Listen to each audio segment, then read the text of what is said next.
എനിക്ക് നീ ഇല്ലാതെ പറ്റില്ല. അങ്ങനൊരു ജീവിതം ഉണ്ടാവില്ല.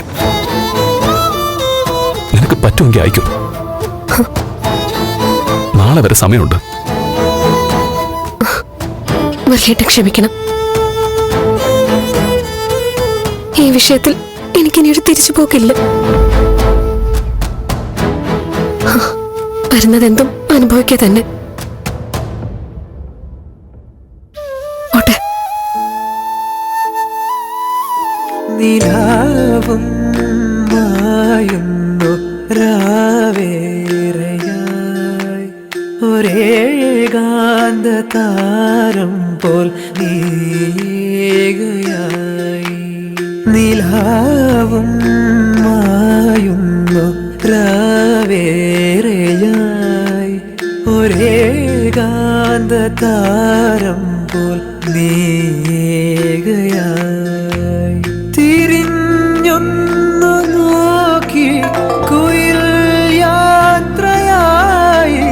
തിരിഞ്ഞൊന്നു നോക്കി കുയിൽ യാത്രയായി. ചിരാതായി പൊലിഞ്ഞല്ലോ നീ.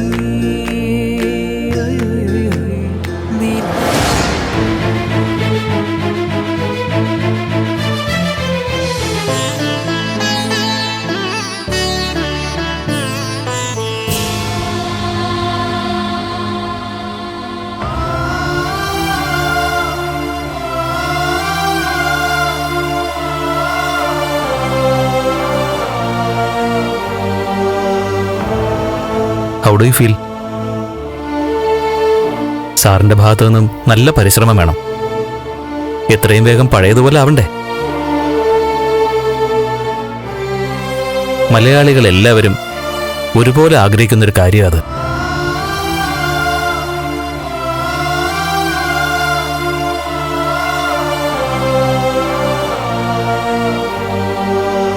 ഒരു മൈനർ സർജറി കൂടെ വേണ്ടി വന്നേക്കും. ഞാൻ ഡോക്ടർ ജാനകിയോട് ഡിസ്കസ് ചെയ്തിരുന്നു. ജാനകി പറഞ്ഞു ഉടനെ വേണ്ട, കുറച്ചു ദിവസം ഒബ്സർവ് ചെയ്തിട്ട് മതി. ഡോക്ടർ. യെസ്. സിദ്ധു സംസാരിച്ച ആ കുട്ടി. യെസ്, ദേവിക. ആ കുട്ടിയുടെ പ്രസൻസ് ഇനി ഇവിടെ ആവശ്യമുണ്ടോ? പറഞ്ഞു വിട്ടേക്കട്ടെ. ഞങ്ങള് ഇന്നലെ അത് ഡിസ്കസ് ചെയ്തിരുന്നു. ആ കുട്ടിയോട് സാറിന് എന്തോ പറയാനുണ്ട്. അതാണ് ഞങ്ങൾക്ക് ഫീൽ ചെയ്തത്. സാറിന്റെ മനസ്സിനെ ഏറ്റവും ഹോണ്ട് ചെയ്തിട്ടുള്ള എന്തോ ഒരു സംഭവം ഈ കുട്ടിയുമായി ബന്ധപ്പെട്ടിട്ടുണ്ട്. അത് തീർച്ചയാണ്. അങ്ങനെയാണെങ്കിൽ മാത്രമേ ഈ കണ്ടീഷനിൽ മെമ്മറിയിലുണ്ടാവൂ. ആ എലമെന്റ് തന്നെയാ പേഷ്യന്റിനെ ലൈഫിലേക്ക് ഇത്രയും വേഗം തിരിച്ചു കൊണ്ടുവന്നത്. ആ കുട്ടി സാറിന്റെ മോളല്ലേ? അല്ലല്ല, ഞങ്ങളുടെ സെർവന്റാ. ഓ, മകളാണെന്നാ ഞങ്ങള് കരുതിയിരുന്നേ. എന്തായാലും ആ കുട്ടിയുടെ പ്രസൻസ് പേഷ്യന്റിന് വലിയ ഗുണം ചെയ്യും. അവളിവിടെ ഉണ്ടാകുന്നത് നല്ലതാ. ഒരു സ്കാൻ ചെയ്യേണ്ടതുണ്ട്. 10 മണിക്ക് ആള് വരും. ഓക്കെ, ശരി.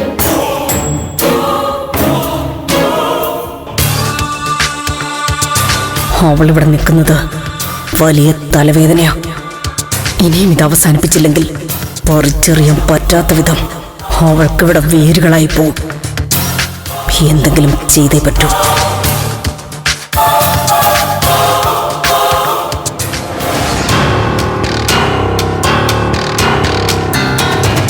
അമ്മേ, ഡോക്ടർ എന്താ പറഞ്ഞേ? ഡിസ്ചാർജിന്റെ കാര്യം വല്ലതും പറഞ്ഞോ? ഡോക്ടർ പ്രത്യേകിച്ചൊന്നും പറഞ്ഞില്ല.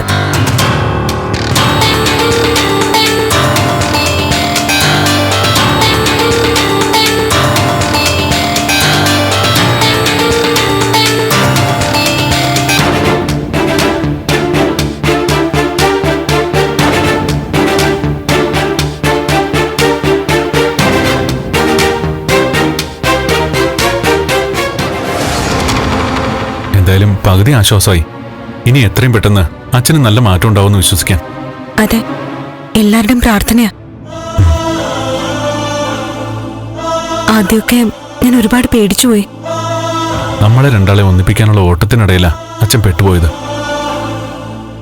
സാരമില്ല, ദേവിക്കിനി അച്ഛൻ്റെ അടുത്ത് തന്നെ നിൽക്കാമല്ലോ.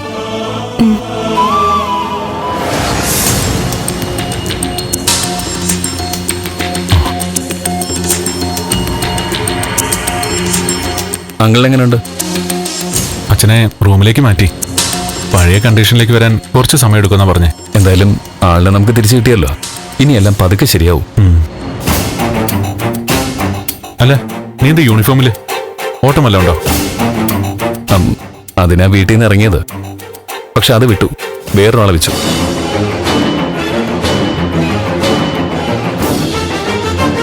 എന്താ മുരളീട്ട ഒരു മൂഡ് ഓഫ്? വീട്ടിലെന്തെങ്കിലും പ്രശ്നമുണ്ടോ? ഏയ്, അവിടെ എന്ത് പ്രശ്നം? എന്താടാ, എന്തു പറ്റി? ഏയ്, ഒന്നുമില്ലടാ. ഞാൻ ഫ്രണ്ടിനുണ്ടാവും, നീ വിളിച്ചാൽ മതി. ഡാ, എന്തോ ഉണ്ട്. നിന്നെ ഞാൻ കാണാൻ തുടങ്ങിയിട്ട് കാലം കുറേ ആയാലും മുരളി. എന്താടാ പ്രശ്നം? ഒരു ചെറിയ വിശേഷമുണ്ട്. നാളെ ഗൗരിയുടെ കല്യാണമാണ്.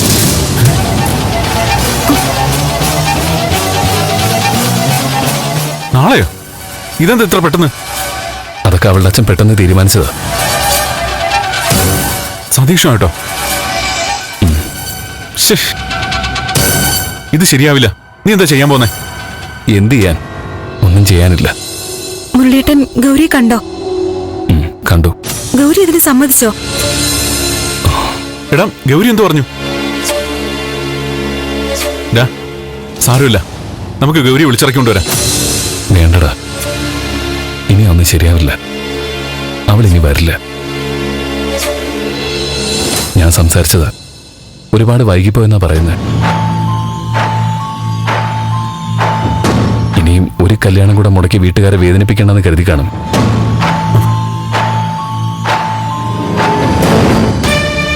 ഇനി അവളെ ശല്യം ചെയ്യാൻ ചെല്ലണ്ടത്രേ. അങ്ങനെ പറഞ്ഞോ? പറഞ്ഞില്ല, പറയാതെ പറഞ്ഞു.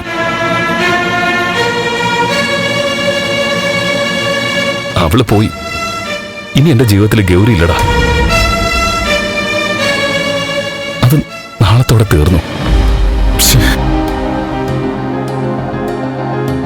പോട്ടെ, ആ കഥ ഇങ്ങനെ അങ്ങ് അവസാനിച്ചു.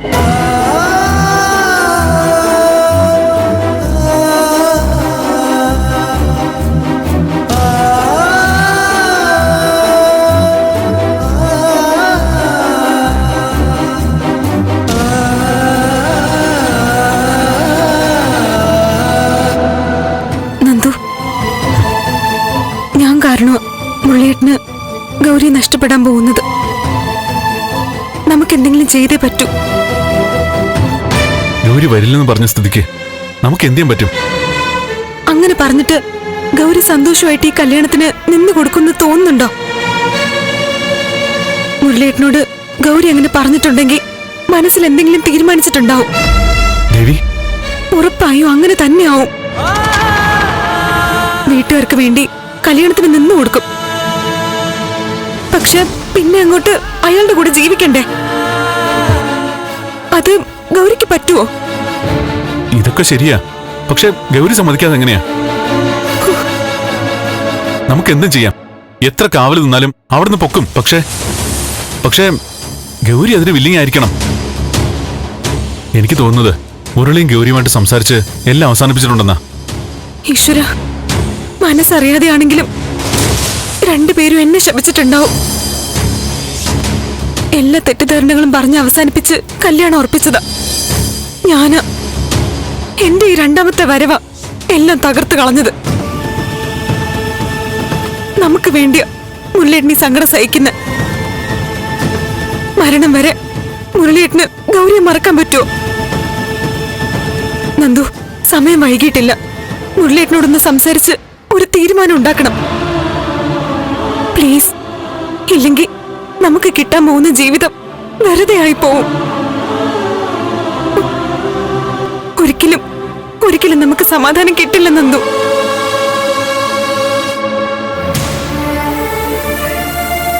ഞാൻ നോക്കട്ടെ. ദേവി ബാഗ് എടുത്ത് റൂമിലേക്കില്ല.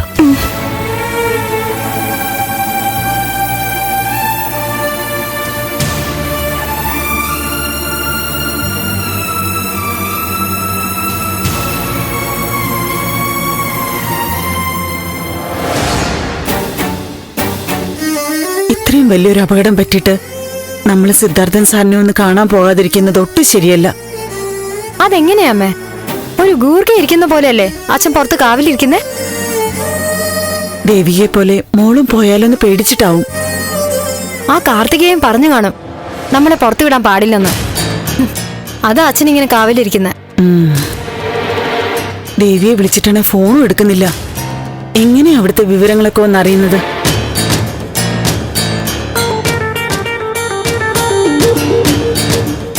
ഇവിടെ എന്താ നടക്കുന്നതെന്ന് ചേച്ചി ഒന്ന് അറിയിക്കണം. ഇങ്ങനെ പോയാ ശരിയാവില്ല. എന്താ വേണ്ടെന്നൊരു തീരുമാനം എടുക്കണം. ചേച്ചി ഒന്ന് കണ്ടേ പറ്റൂ. കല്യാണം കഴിയുന്നത് വരെ നമ്മളെ അച്ഛൻ പുറത്ത് വിടില്ല മോളെ. നമുക്ക് രണ്ടുപേർക്കും കൂടെ പോകാൻ പറ്റില്ല. ഞാൻ മാത്രം പോയിട്ട് വന്നാലോ?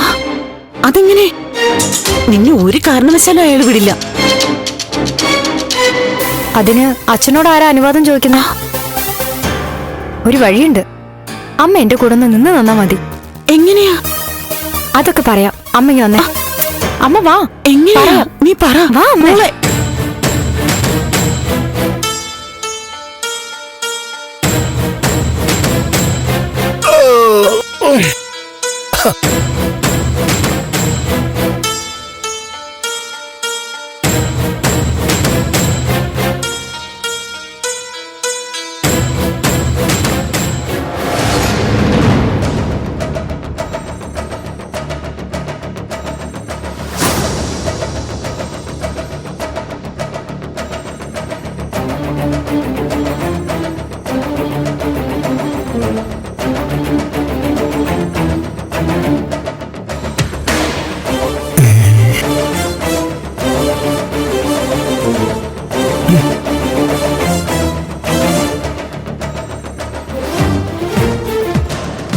ഇത് മാധവട്ടം കുടിക്കുന്ന ബ്രാൻഡി അല്ലേ?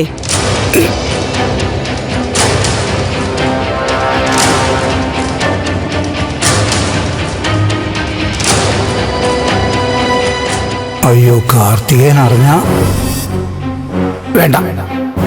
എന്താണിത്? ഇത് എന്റെ കൈതട്ടി മറിഞ്ഞു വീണ് പൊട്ടിയേനെ. പൊട്ടിച്ചങ്ങാൻ കളഞ്ഞ കൊല്ലുന്നതിന് ഞാൻ. ആ, എന്നാ പിന്നെ ഇതങ്ങ് കഴിച്ചൂടെ? എന്തിനാ ഇത് സൂക്ഷിച്ചു വെച്ചിരിക്കുന്നത്? കുറെ നാള് വെറുതെ ഇരുന്ന് ഇത് ചീത്തയായി പോവില്ലേ? ശരിയാ.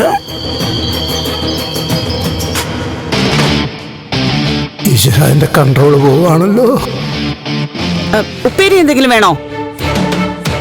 എന്തിന്? അല്ല, തൊടാൻ എന്തെങ്കിലും വേണ്ടേ?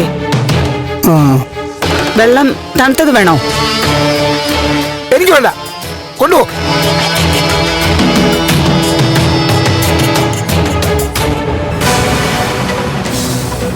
അതെന്താ, മാധവട്ടം കൂടി നിർത്തിയോ? ഇല്ല, ഞാൻ എനിക്ക് ഇഷ്ടമുള്ളവ കുടിച്ചോളൂ. നീ എന്നെ കുടിപ്പിക്കാനൊന്നും നോക്കണ്ട. ഒരു കുപ്പിയായിട്ട് ഇറങ്ങിയേക്ക് മാന്യന്മാരെ നശിപ്പിക്കാൻ.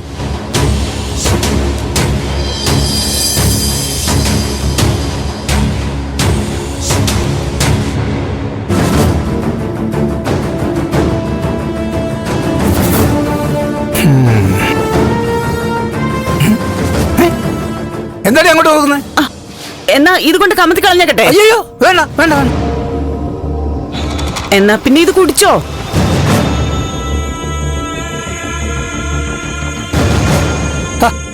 നിനക്കെന്താ ഇത് എന്നെ കൊണ്ട് കുടിപ്പിക്കാൻ ഇത്ര വലിയ നിർബന്ധം?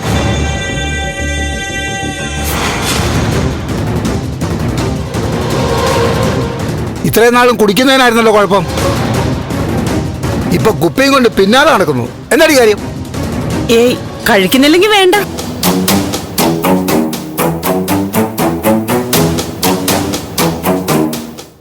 അല്ല, കഴിക്കുന്ന ആൾക്കാർ കഴിക്കാതിരിക്കുമ്പോ കഴിക്കണമെന്നുള്ള ആഗ്രഹം തോന്നുമല്ലോ. അപ്പൊ പിന്നെ കഴിക്കാനുള്ളതിരിക്കുമ്പോ കഴിക്കാതിരുന്നിട്ട് എന്താ കാര്യം ഓർത്ത് കഴിക്കാൻ വേണ്ടി മനുഷ്യൻ ഭ്രാന്ത് പഠിപ്പിക്കലേ.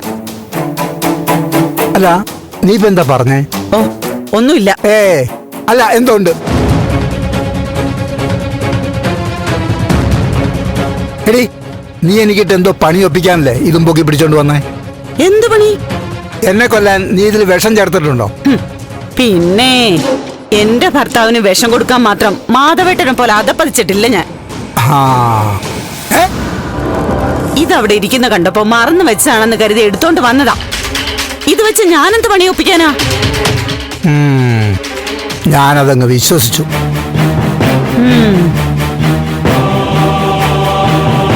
ദേ, ചാരി എവിടെ? എന്താന്ന്? നിനക്കെന്താടി ചെവി കേട്ടൂടെ? ചാരി എവിടെന്ന്? അവള് കുളിക്കുക. ഓ,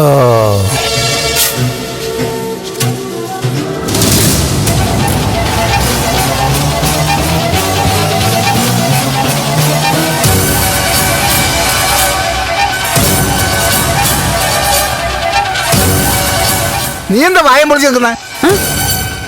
കേറിപ്പോടി.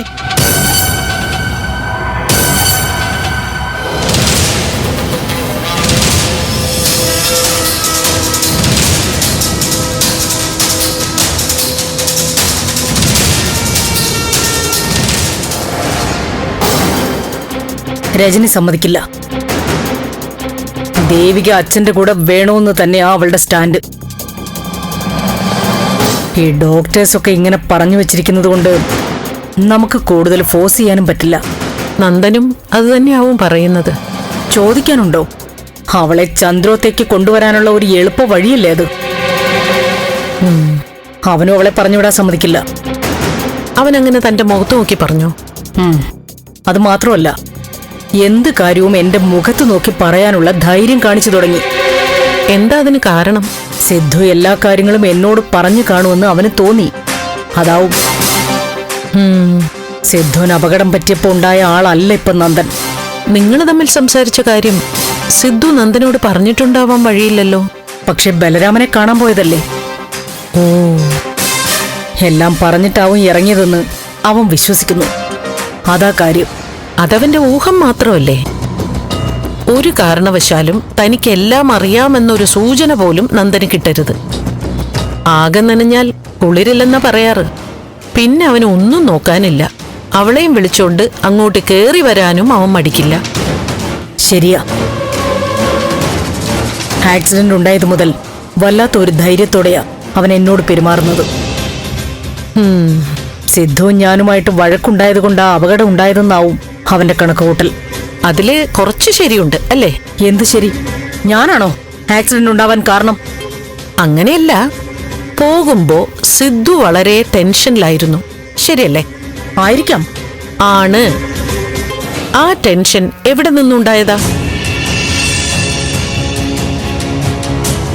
നന്ദന്റെയും ദേവികയുടെയും വിവാഹത്തിന് താൻ ഒരു കാരണവശാലും സമ്മതിക്കില്ല എന്ന അവസ്ഥയിൽ നിന്നും ഉണ്ടായതാണ്. അത് വെച്ച് നോക്കുമ്പോ നന്ദനെ തെറ്റു പറയാൻ പറ്റുമോ? ഓ, അപ്പൊ തെറ്റുകാരി ഞാനായി. എല്ലാവർക്കും വെറുക്കപ്പെട്ടവൾ ഞാനായി അല്ലേ? കൊള്ളാം. അങ്ങനെയുണ്ടെങ്കിൽ അത് മനസ്സിലാക്കി ക്ലിയർ ചെയ്യണം. താൻ തീരുമാനങ്ങൾ അടിച്ചേൽപ്പിക്കുന്നുണ്ട്. മുതിർന്നു വരുമ്പോ മക്കൾക്ക് ഇഷ്ടപ്പെടില്ല. ഒരുപാട് അഡ്ജസ്റ്റ് ചെയ്യുകയും മനസ്സിലാക്കുകയും ചെയ്യുന്ന ഒരാളാണ് സിദ്ധു. സിദ്ധുവിന് പോലും തന്നോട് എതിർപ്പ് തോന്നിയില്ലേ? അപ്പോഴെങ്കിലും തനിക്ക് തന്റെ നിലപാടിൽ തെറ്റുണ്ടോ എന്നൊന്ന് പരിശോധിക്കാമായിരുന്നു. പോട്ടെ, ഇനി അതൊക്കെ പറഞ്ഞിട്ട് വല്ല കാര്യമുണ്ടോ? മാഡം. എന്താ ജെൻസി? ഡിസ്ചാർജ് ചെയ്തതാ. മാഡം ഒന്ന് സൈൻ ചെയ്തിരുന്നെങ്കിൽ. പ്രഭ, ഞാൻ ഇപ്പൊ വരാം.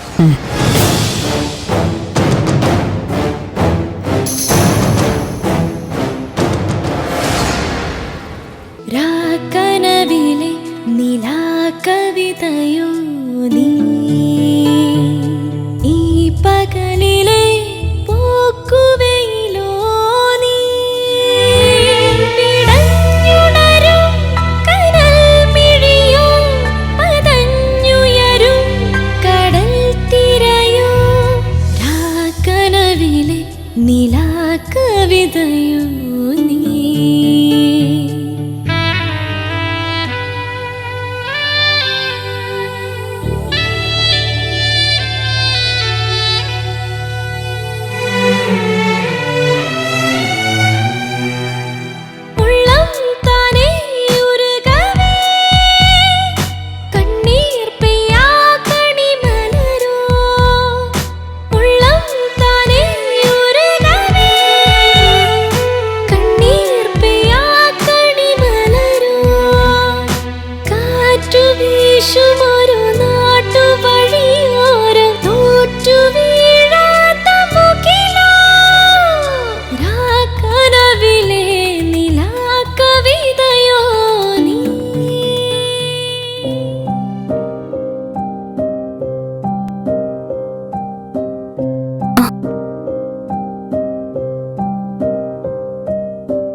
ഉറക്കാണോ? അല്ല,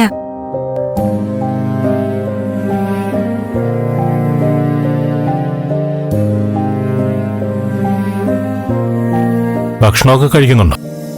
മടിയാണ്. എങ്കിലും നിർബന്ധിച്ച അത്യാവശ്യം കഴിക്കുന്നുണ്ട്. നമ്മൾ പറയുന്നതെല്ലാം മനസ്സിലാവുന്നുണ്ടോ? എല്ലാം മനസ്സിലാവുന്നുണ്ട്. തിരിച്ചു പറയാൻ പറ്റിയില്ലേലും ഈ കണ്ണിലെ ചലനങ്ങൾ കണ്ടാ എനിക്കറിയാം അങ്കിൾ എന്താ പറയുന്നെന്ന്. സംസാരിക്കാൻ ശ്രമിക്കുന്നുണ്ട്. സംസാരിപ്പിക്കാനായിട്ട് നമ്മൾ ശ്രമിച്ചുകൊണ്ടേയിരിക്കണം. ഓരോന്ന് എപ്പോഴും ചോദിച്ചുകൊണ്ടേയിരിക്കണം.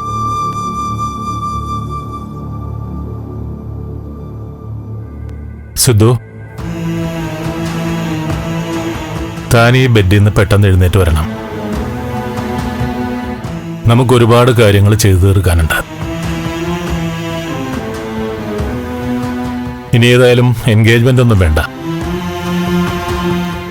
സിദ്ധു എഴുന്നേറ്റ അപ്പ കല്യാണം.